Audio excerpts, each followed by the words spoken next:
दरिया दौलत बाग ये टीपू सुल्तान की ग्रीष्मकालीन राजधानी रही है। तो आइए इस जगह से हम आपको टीपू सुल्तान की इस दरिया दौलत बाग को दिखाते हैं।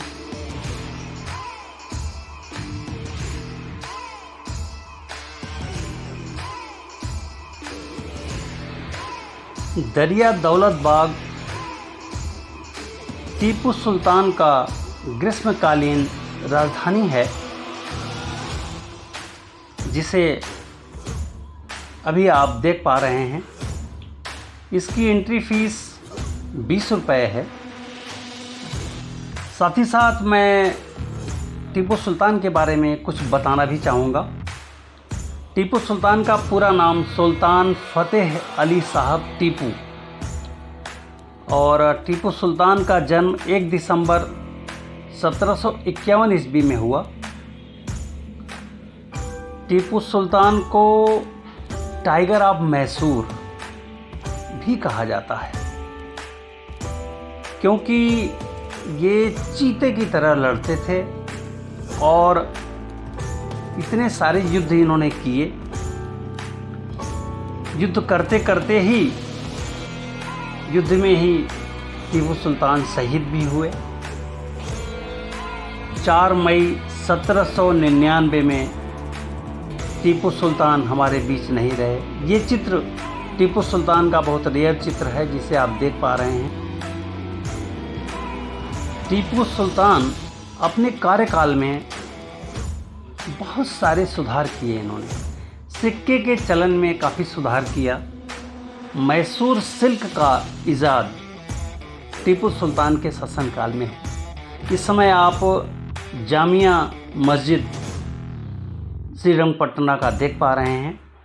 इसके अंदर वीडियोग्राफी अलाउ नहीं है, इसलिए हम अंदर का दृश्य नहीं दिखा पा रहे हैं।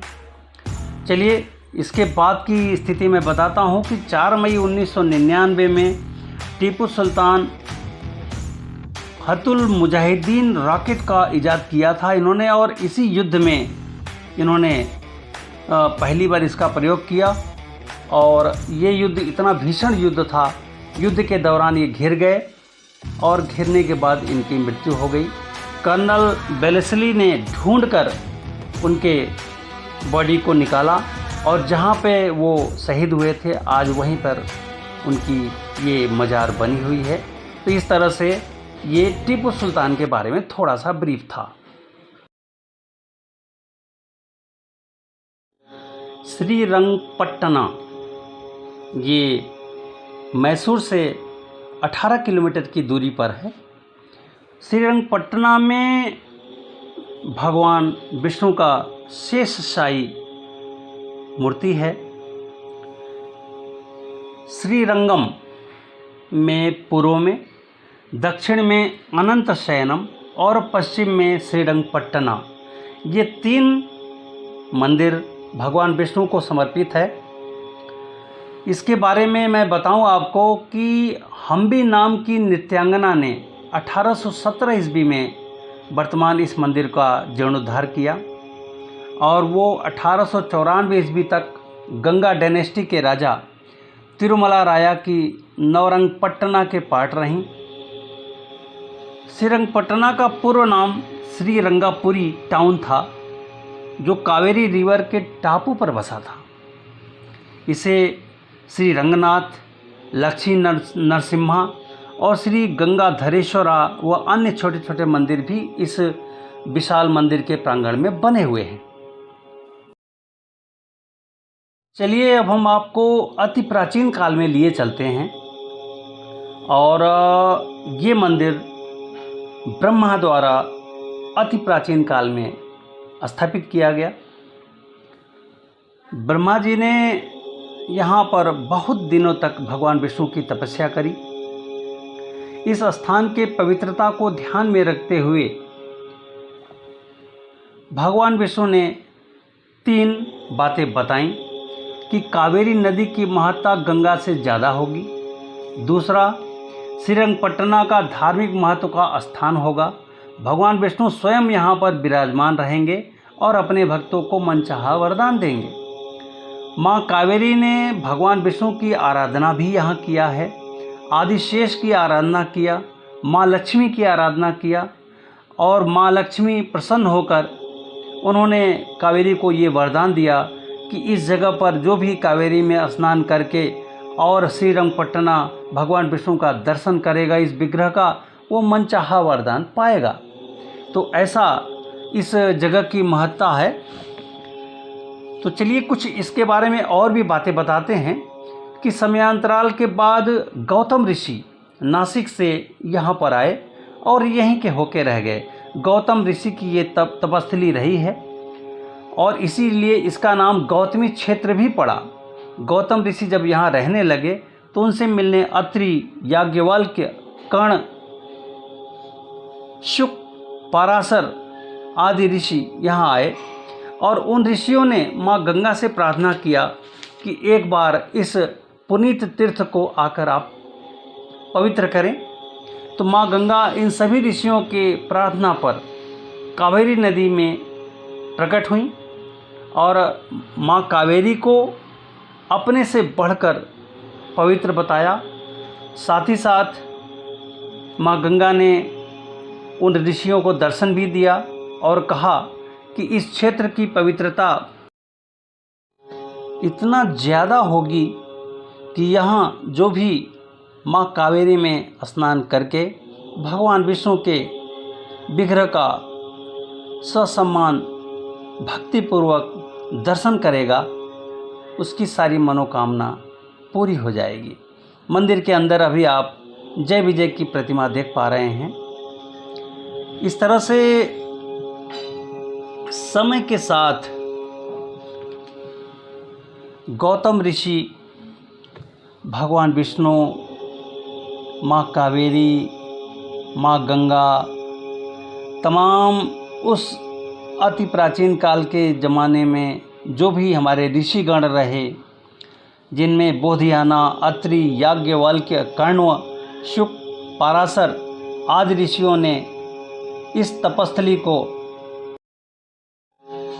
अति वरदायिनी और मनचाहा वर देने वाला बताया। चलिए श्रीरंगपट्टना से अब हम आगे आपको सुविधानाथ राजेंद्र जैन श्वेतांबर जैन मंदिर की ओर लिए चलते हैं। ये मंदिर मैसूर सिटी में घंटाघर के बहुत ही नज़दीक है, जहाँ पर आप सुबह 7 बजे से लेकर और रात्रि 9 बजे तक इस मंदिर में दर्शनार्थ आ सकते हैं। मंदिर का दृश्य अंदर से आपको दिखाने का पूरा प्रयास हमारा रहेगा।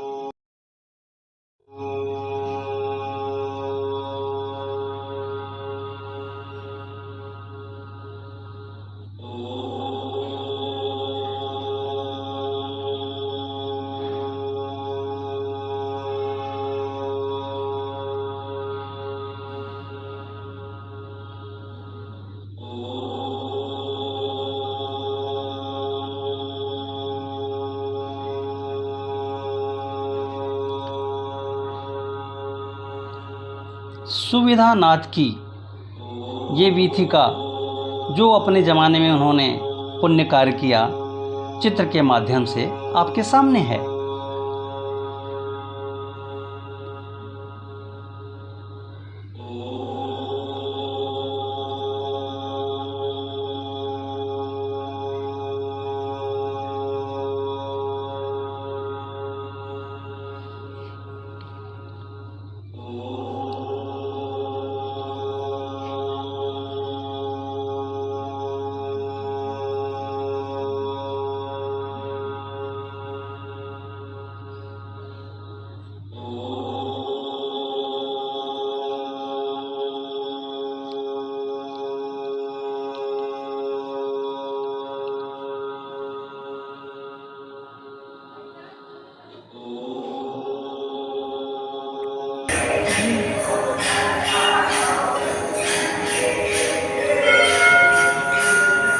अब आइए हम आपको इस मंदिर के प्रथम तल पर लिए चलते हैं।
सुविधानाथ मंदिर में दर्शन के पश्चात अब आइए, एक जैन जिनालय है जो बंद था, इसलिए हम अंदर वहाँ नहीं जा पाए। ये सामने उसी के पास में ही है, सुविधानाथ मंदिर के नज़दीक ही है। आपके पास समय हो तो ज़रूर जाइएगा। ये सामने घंटाघर दिख रहा है यहाँ का, और घंटाघर होते हुए हम महाराजा पैलेस की ओर आगे बढ़ रहे हैं, और महाराजा पैलेस का पूरा डिटेल आप हमारे अगले एपिसोड में देख पाएंगे। तो हमारे साथ बने रहिए। हमारे साथ बने रहने के लिए आपका बहुत बहुत धन्यवाद।